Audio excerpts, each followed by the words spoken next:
faster in Los Angeles. First, we're going to hear from Mayor Bass. After that, we'll hear from President Krikorian. Following that, we'll hear from President Pro Tem Harris Dawson. The three will shift over here where the mayor will sign the ordinance. She'll hold it up for photos, and then we'll take a few questions from the podium after that. We do have a hard out about 11:50, 11:55, so just flagging that for you all right now. And Mercedes Marquez, who is the Chief of Housing and Homeless Solutions, will be available for Spanish language pull-asides after. And with that, I will pass it over to Mayor Bass. Good morning, everyone. Thank you for being here. I want to thank our Council President, Paul Krikorian, and Council President Pro Tem Harris Dawson.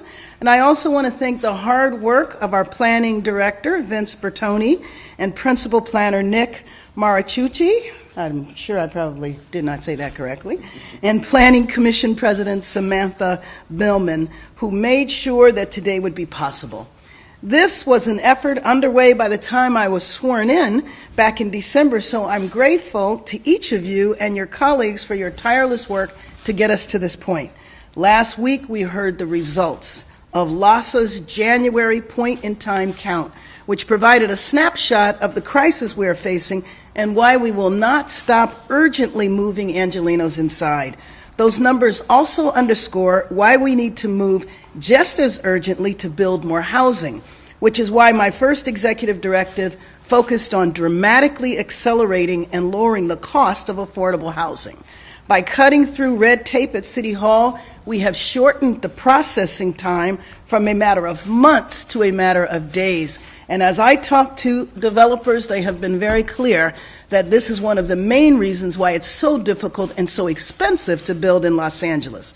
The city has approved 22 projects and saved each project 6 months of processing time. So taken together, that is 1,600 units of affordable housing that will be brought online faster and at a lower cost, and we aren't stopping there. So today I will sign an ordinance that takes a major step in codifying Executive Directive 1 by exempting affordable housing and qualifying mixed income projects from the process of site plan review. And this is one of the major complaints of people who are trying to build affordable housing. Like Executive Directive number 1, this exemption will save projects 6 months of processing time. Saving time means saving money. This policy I'm signing today also encourages developers to include more affordable units in their projects. I again want to thank the Council President Pro Tem, Chair of Planning, Land Use and Management Committee, Harris Dawson, for their leadership on this and for seeing this exemption through. I know that the Southern California Association of Nonprofit Housing also played a key role, so I want to acknowledge them too. I look forward to working with the City Council to continue codifying the remaining elements so that we can make more housing available that meets Angelenos' needs, that is affordable, and makes Los Angeles a more affordable and livable city. I want to introduce Council President Paul Krikorian. Thank you very much, Mayor. Thank you, Mayor. This is the second time in a couple of weeks that we've been together to celebrate a big step forward for the economy of Los Angeles and for moving forward our business community, and in this case, making housing more affordable for people who need it in Los Angeles. And I want to express my gratitude to you and the entire council's gratitude to you for locking arms with us once again in taking on this really challenging issue. In the first decade that I served on the City Council, the city's population grew by almost 200,000 people. And yet in that time, we added 84,000 units of housing. So this is at the nub of why we have a housing crisis in Los Angeles, and it's a big part of our homelessness challenge as well. 60% of the renters in this city are cost burdened. They pay more than 30% of their income on their rent. And about a third of Angelenos are severely cost burdened, which means more than half of their income goes just to pay their monthly rent.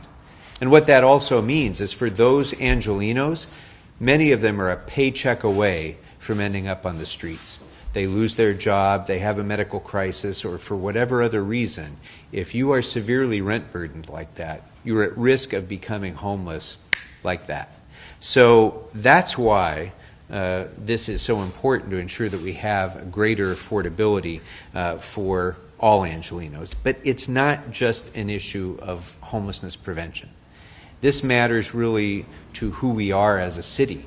How we build a sense of community in this city depends on its affordability. I want my kids to be able to live in this city and to be able to afford to live here. I want, the elderly people in Los Angeles to be able to not live in fear that they can't continue to stay in the neighborhoods that they grew up in, but they have to move elsewhere just to afford their rent. I want to make sure that our firefighters and our police officers and our teachers and our nurses have an opportunity to live in the same communities that they serve, but they can't as long as we don't have sufficient affordable housing in Los Angeles.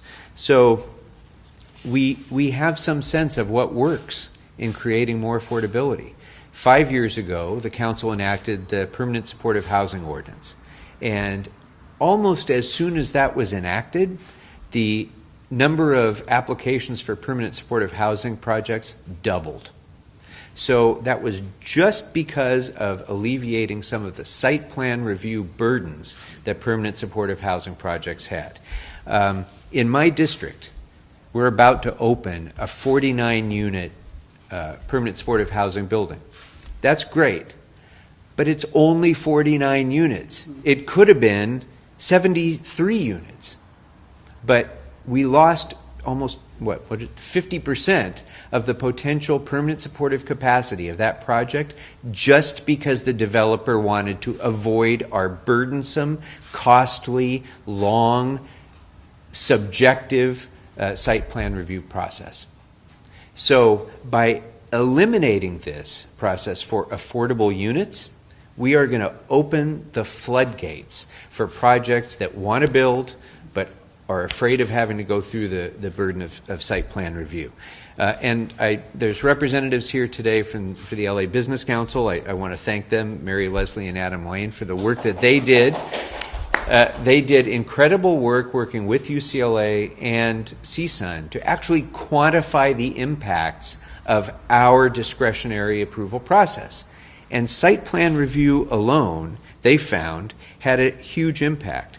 If you waive site plan review for mixed income developments, if we had done this a few years ago, we could have created 13% more market rate units and 36% more affordable units just by waiving site plan review.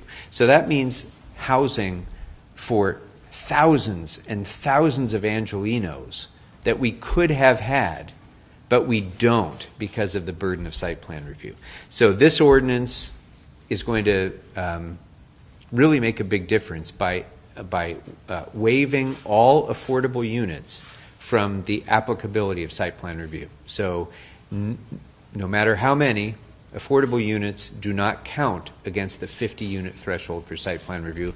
We're also encouraging mixed use development by waiving commercial square footage as well, so long as more than 50% of that square footage is used for affordable housing. So it's going to be an important step forward, and as the mayor says, we're not done there.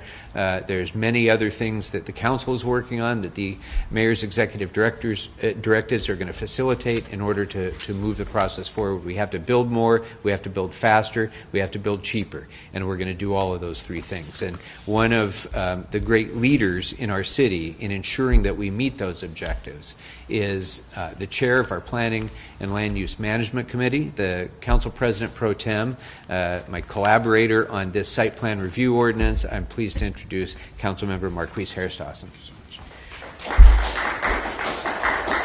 Thank you so much, President Krikorian and Mayor Bass. It's very exciting to be here this morning. It feels like a breath of fresh air and a new energy in our city with regard to tackling the biggest challenge of our time, with this homelessness. The mayor brought an urgency with Inside Safe to our city, and anywhere you drive in the city today, you can see places where people used to live on the street and they now don't. President Krikorian was a leader in our interim housing movement bridge home, tiny homes, the motels. And today we celebrate streamlining of housing production in our committee. I can say, Mayor and Council President, as chair of the Planning and Land Use Committee where these disputes come to, we're very grateful that you have taken this out of the purview of the committee and made it something that is settled between builders and folks who work for the city. I just want to give a little snapshot about what this has meant just in the 8th Council District since word went out that ED1 was likely to remain a part of our city's process. We've had new starts going back to about February of this year. 94 developments have put in applications to build affordable and mixed income housing in the 8th District alone, totaling so far 4,234 units. And again, 80% of those are generated after ED1. So we see automatically that there is pent-up demand for housing among those who need to be housed, but also for building among those who build. And this is an example where the city, with some innovation and with very, very careful work by the council, by committees, and by interest groups, we've been able to put something forward that we will be able to see the difference in within 9 months.